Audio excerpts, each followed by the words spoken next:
Hey everybody, Steven here, and today this is a very special video because I've partnered with Autonomous to look at the ErgoChair Ultra 2 for them.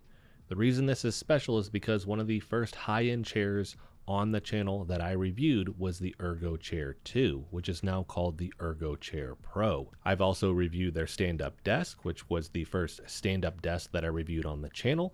I currently still use the legs of that stand-up desk for my main setup. I've just replaced the top with a live edge wood top for it. I've also reviewed the Myo chair, which they no longer offer, the Ergo stool, which they still have. I reviewed their desk light bar. I've also reviewed their monitor arm. I just really like the brand, both from the functional standpoint and the aesthetic standpoint.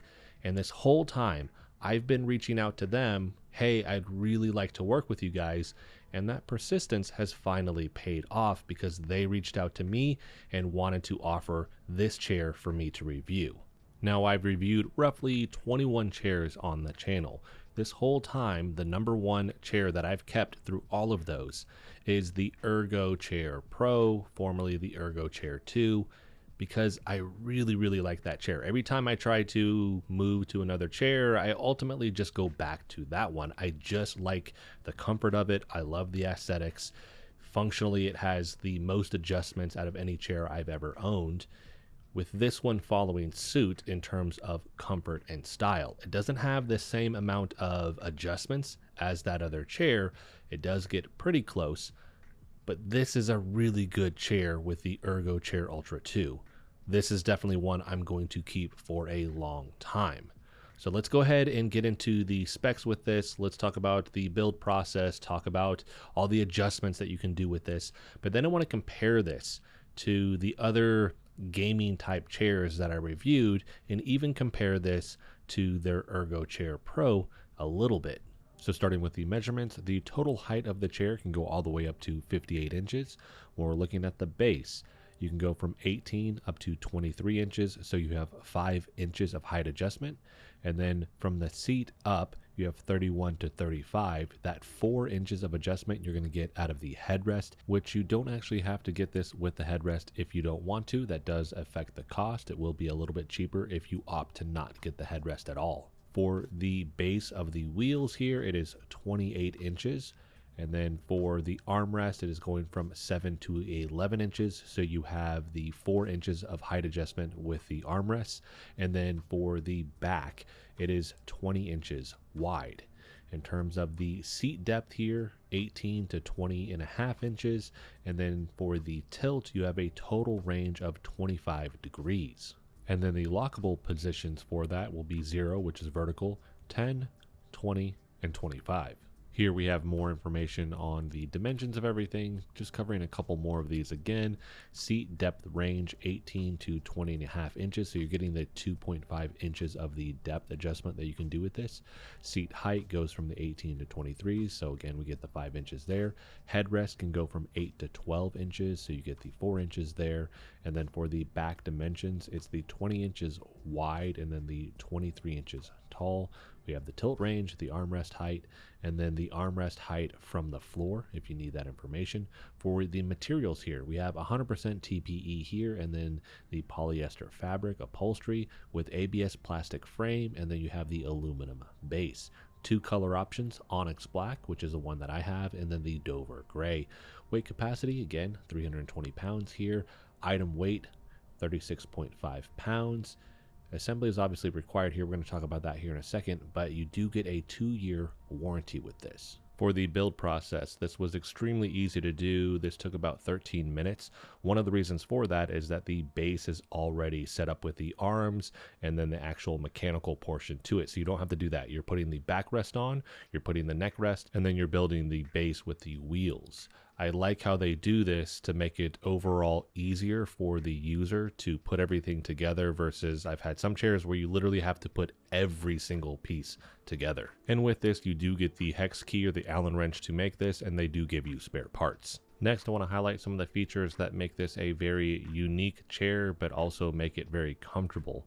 One of the first ones here is the 4-layer matrix. This is on the seat. So this combines breathable mesh, memory foam, TPE, and a spring matrix with 62 nodes and 186 struts, utilizing biomechanical principles to distribute pressure evenly across the seat bone area. So out of all of the mesh chairs that I've reviewed, this is the most comfortable by far, while still maintaining the breathability that the mesh fabric has. On the backside, you'll notice this adaptive backrest, which I think looks really, really cool. But here, it's made to actually flex with you or move with you. So it's maintaining the posture support as you're either leaning back or forward with this.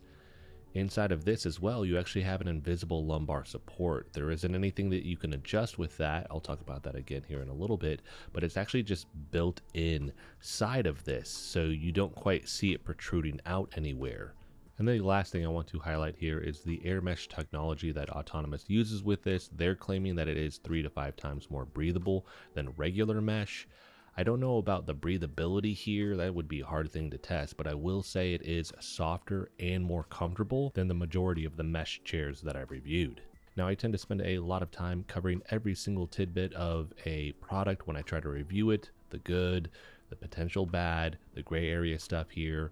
I want to make this clean and simple. This is one of the best mesh chairs that I've reviewed by far, with it providing all of the adjustments that most people are going to need out of a chair, while having a fabric that doesn't really pull on the skin a ton. That's my complaint with most mesh chairs, is that they aren't comfortable if you're wearing shorts. You do not have to worry about that here. You also have the breathability of the mesh still with this. So it's got top-notch comfort. It's still breathable, so you're not going to get all sweaty when you're sitting in this for a long period of time. And you have the really nice headrest with this that you can choose to order with this or not. That is up to you, which is a nice touch. And for the spine support, I like the ribs and how this is able to move with you. It is a little bit more dynamic. I think for most people, this is going to provide plenty of support. But if you usually are prone to more lumbar support needs, this may not be enough support for you, potentially. And I would say that's the number one gray area thing that I would have here. I don't have any negatives with this chair. I think this is a really good product. But some people may need more lumbar support than this can provide. And there's nothing to adjust. It's just, this is what it is.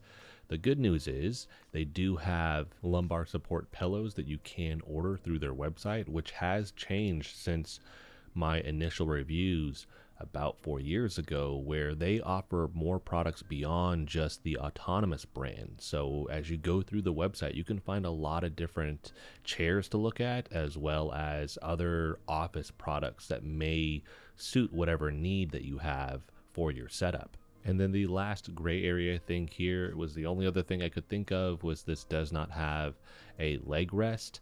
I don't know that that's really for everybody. This is kind of a little bit more versatile, where you can bring it to the office, you can use it at home, but in an office setting, the majority of the time, you're not going to be in an office where you can just kick back and put the leg rest out and actually use it. So it ends up going to waste, where if you were to use it at home, obviously that is easier to do.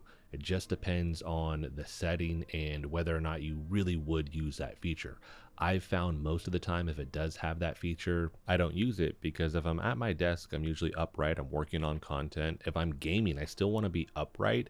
I can lean back, but I usually don't like to do that, because if I'm playing a first-person shooter and it's kind of getting a little sweaty, I want to be closer to the monitor. I don't want to just be kicking back and casually trying to do that.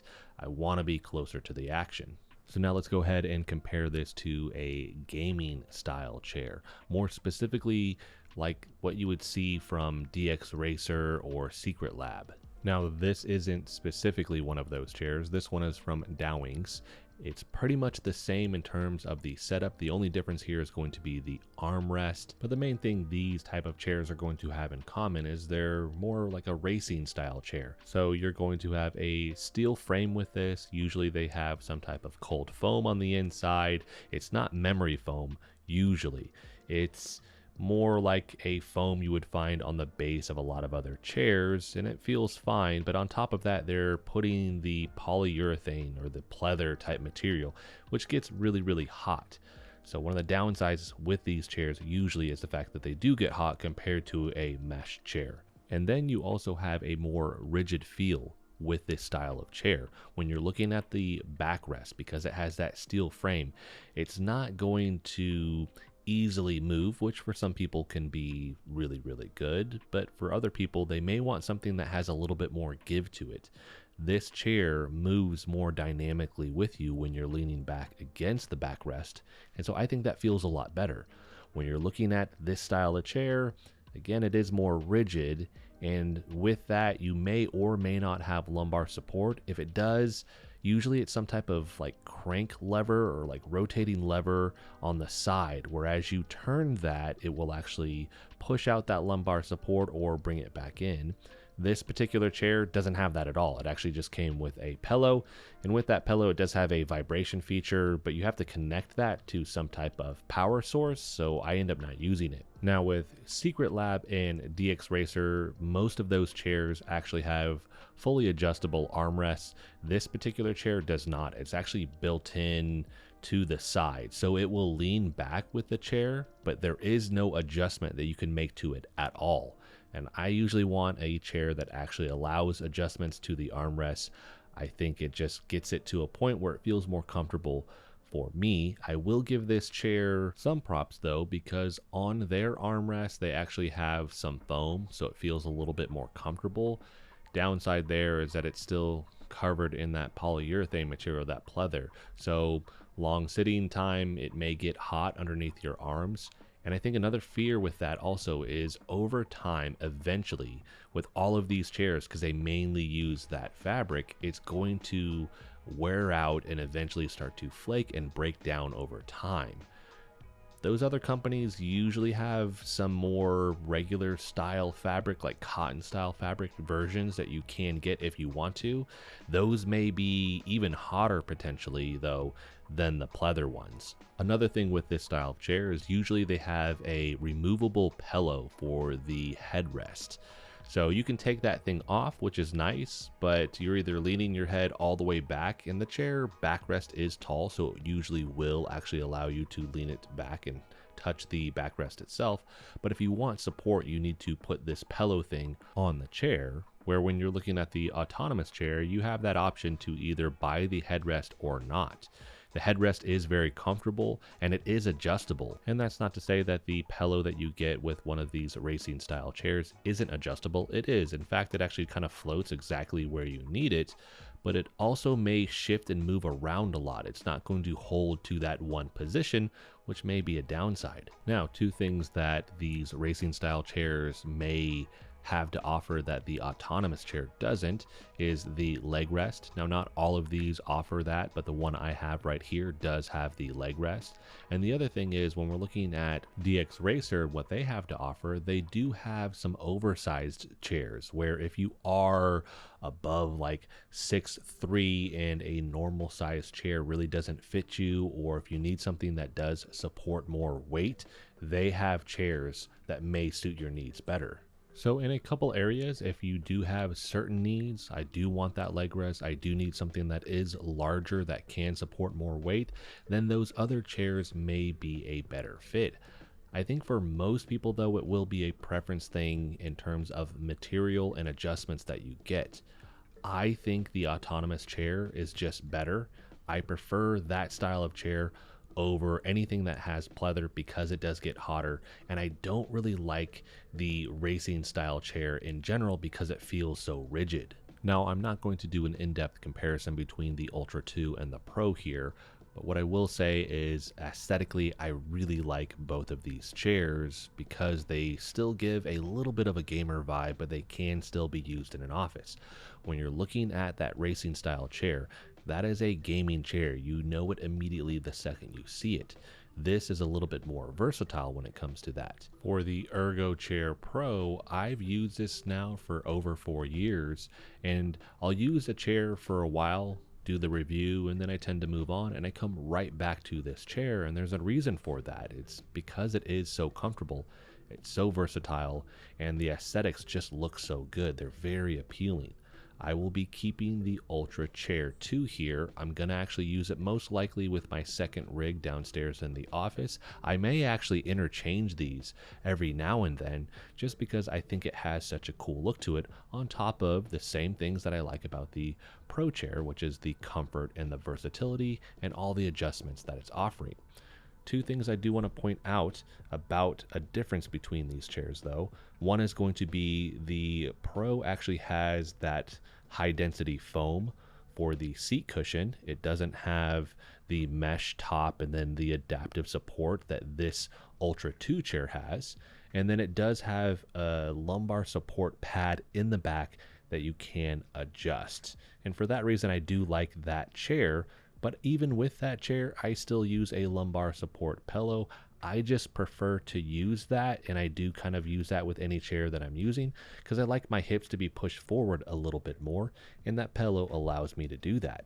So that's going to wrap this video up. I think Autonomous has another home run when it comes to the ErgoChair Ultra 2 here. They still offer the Pro. Either one of those is such an amazing chair. I would recommend that over the vast majority of other chairs that I reviewed here on the channel. And one of the things that I do know will factor into that is going to be the pricing. Here, I think they are offering these chairs at a very competitive price. When you look at SteelSeries, the pricing here is similar for that. Again, that can be a preference thing, but I do think that Autonomous is offering more comfort at their price point compared to SteelSeries. DX Racing is very similar in pricing as well. When you're looking at some of the other ones like Dowings or these other brands that aren't as well known, you can get them at a much cheaper price point, but the build material may not feel as good or quality compared to SteelSeries or DX Racing. And with this chair, everything about it, with either Autonomous chair, feels quality. It feels like premium material. So I will have a link for these in the description if you want to pick either of these chairs up. If you have any questions about either one of these chairs that I didn't answer in this video, let me know in the comment section. I will make sure to answer that for you there. If you like the video, hit the like button for me as it helps the channel out. If you want to continue to follow along with all my content, hit the subscribe button for me. And as always, thanks so much for watching, and I'll see you in the next video.